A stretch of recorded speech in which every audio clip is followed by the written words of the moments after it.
اعوذ باللہ من الشیطان الرجیم۔ بسم اللہ الرحمن الرحیم۔ محترم ناظرین کرام، نبی اکرم صلی اللہ علیہ وسلم کا ارشاد گرامی ہے، جو شخص اللہ تعالیٰ اور روز آخرت پر ایمان رکھتا ہے اسے پڑوسی کی عزت کرنی چاہیے۔ کوئی بندہ اس وقت تک مومن نہیں ہو سکتا جب تک پڑوسی اس کی تکلیفوں سے محفوظ نہ رہے۔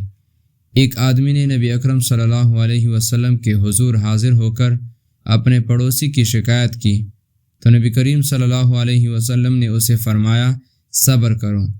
اس نے پھر شکایت کی، آپ نے فرمایا صبر کرو۔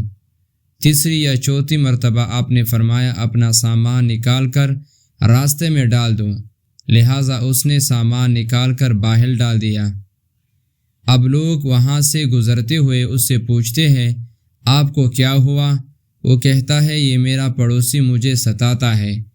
تو لوگ کہتے ایسے آدمی پر اللہ تعالیٰ کی لعنت ہو۔ اس پر اس کے پڑوسی نے آ کر اس سے کہا اپنا سامان واپس رکھ لو، اللہ کی قسم اب میں کبھی ایسا نہیں کروں گا۔ جناب نبی کریم صلی اللہ علیہ وسلم نے ارشاد فرمایا، جانتے ہو پڑوسی کا حق کیا ہے؟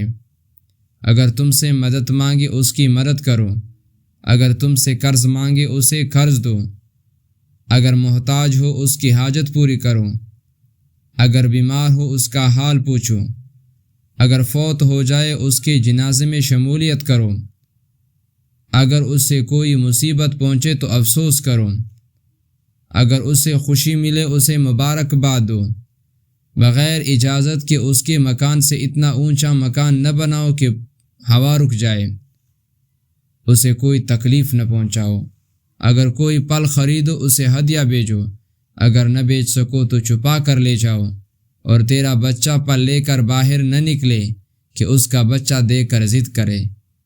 اپنی ہانڈی کی خوشبو سے اسے ایذا نہ پہنچاؤ، ورنہ کچھ اسے بھی بیچ دو۔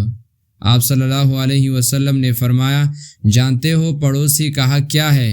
مجھے اس ذات گرامی کی قسم ہے جس کے قبضے میں میری جان ہے، پڑوسی کا حق وہی ادا کر سکتا ہے جس پر اللہ تعالیٰ اپنی رحمت کرے۔ اللہ تبارک و تعالیٰ ہمیں ان باتوں پر عمل کرنے کی توفیق عطا فرما دے۔